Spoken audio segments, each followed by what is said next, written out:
الحمدللہ والصلاة والسلام علی رسول اللہ اما بعد۔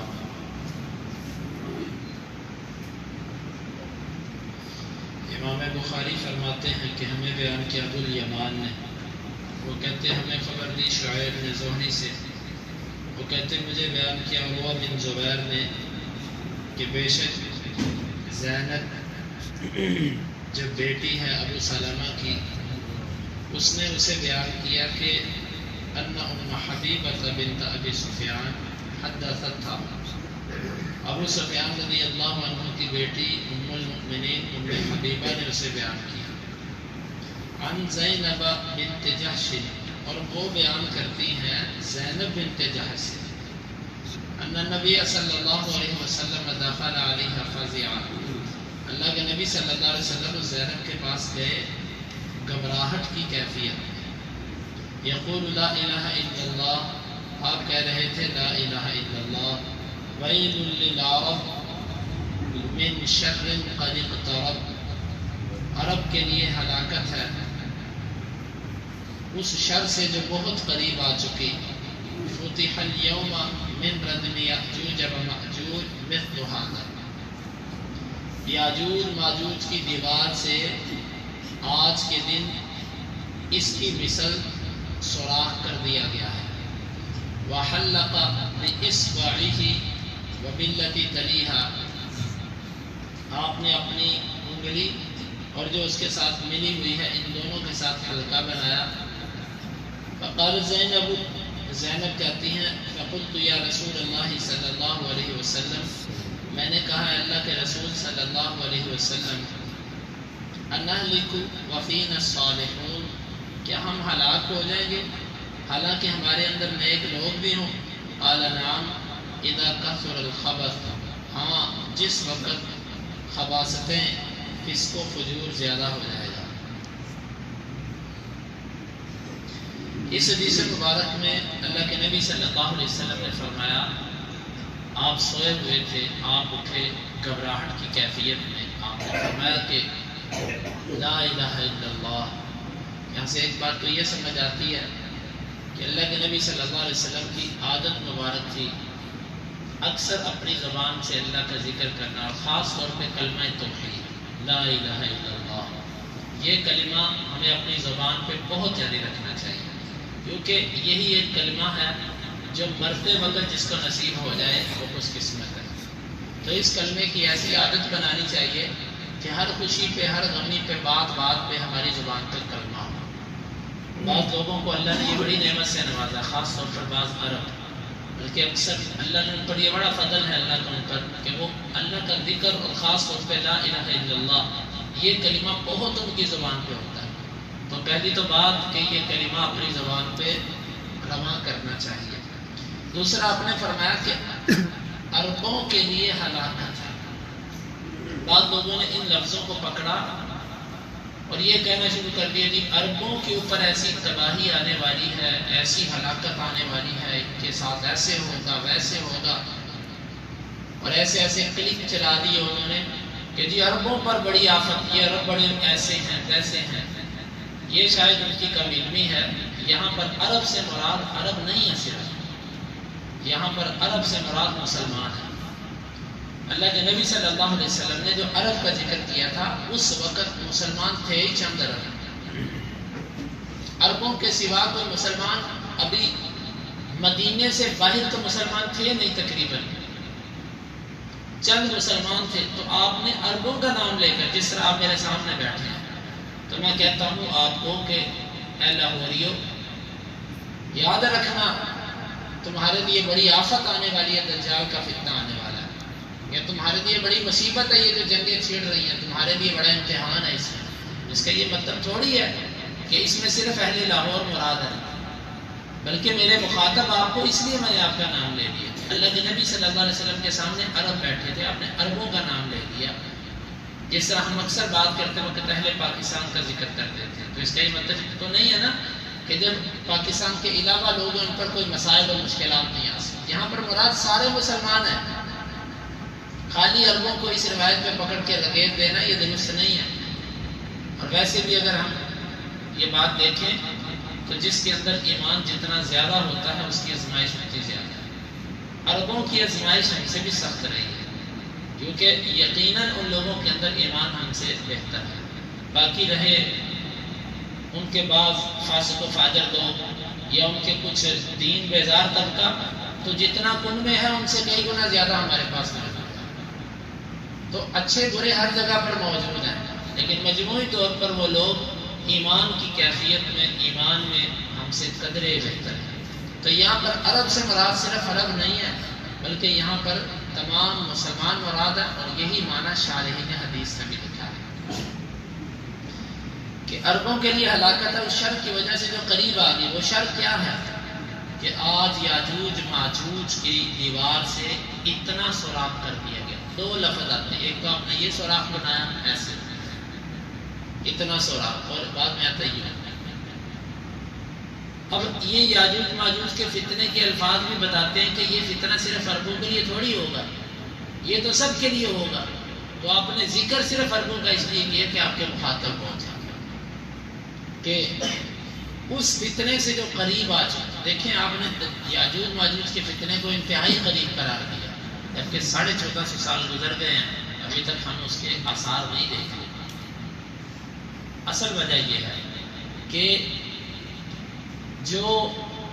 بصیرت والا انسان ہوتا ہے اس کو دور کی مصیبت بھی قریب دکھائی دیتی ہے، اور جو غافل انسان ہوتا ہے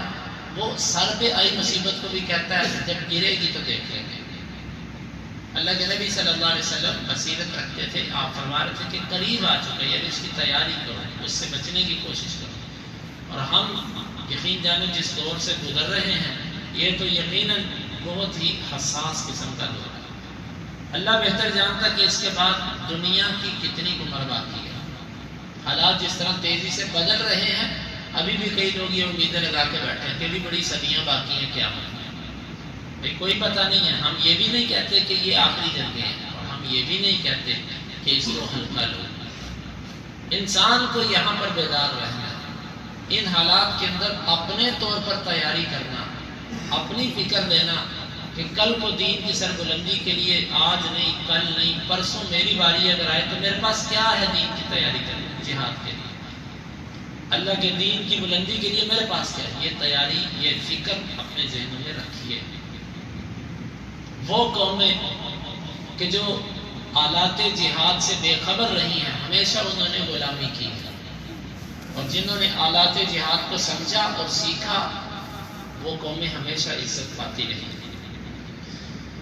ام المومنین کہتی ہیں کہ میں نے کہا اللہ کے رسول صلی اللہ علیہ وسلم ہمارے اندر نیک لوگ موجود ہوں تو ہم تب بھی ہلاک ہو جائیں گے؟ یہ بڑی نکتے کی بات ہے۔ آپ نے فرمایا ہاں، نیک لوگ موجود ہوں تب بھی ہلاک ہو جاؤ گے جب فسق و فجور اور خباثتیں زیادہ ہونا شروع ہو جائیں۔ اس سے معلوم ہوتا کہ جب تک مصلح موجود ہو، اصلاح کرنے والا، اللہ تعالیٰ قوموں پر عذاب نہیں بھیجتا۔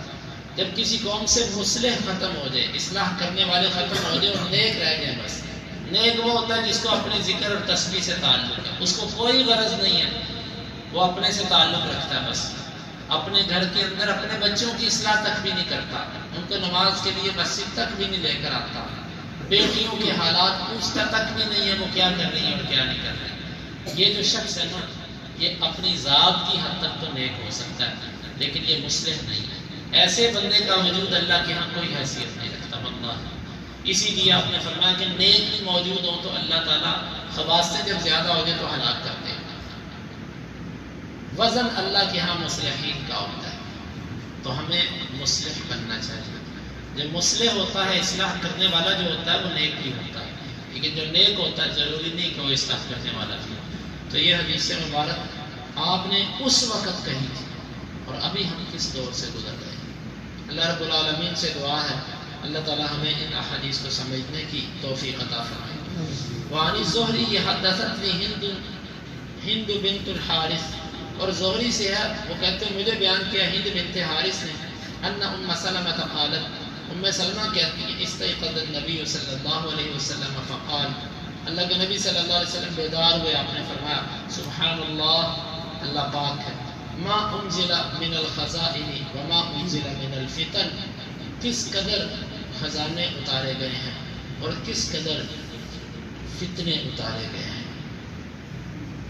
اس کی وضاحت تو انشاءاللہ کتاب الفتن میں آئے گی، لیکن یہ ہے اللہ کے نبی صلی اللہ علیہ وسلم سمجھتے تھے، آپ کو اللہ تعالیٰ محسوس کروا دیتا تھا کہ کس قدر فتنے اترے ہیں۔ فتنے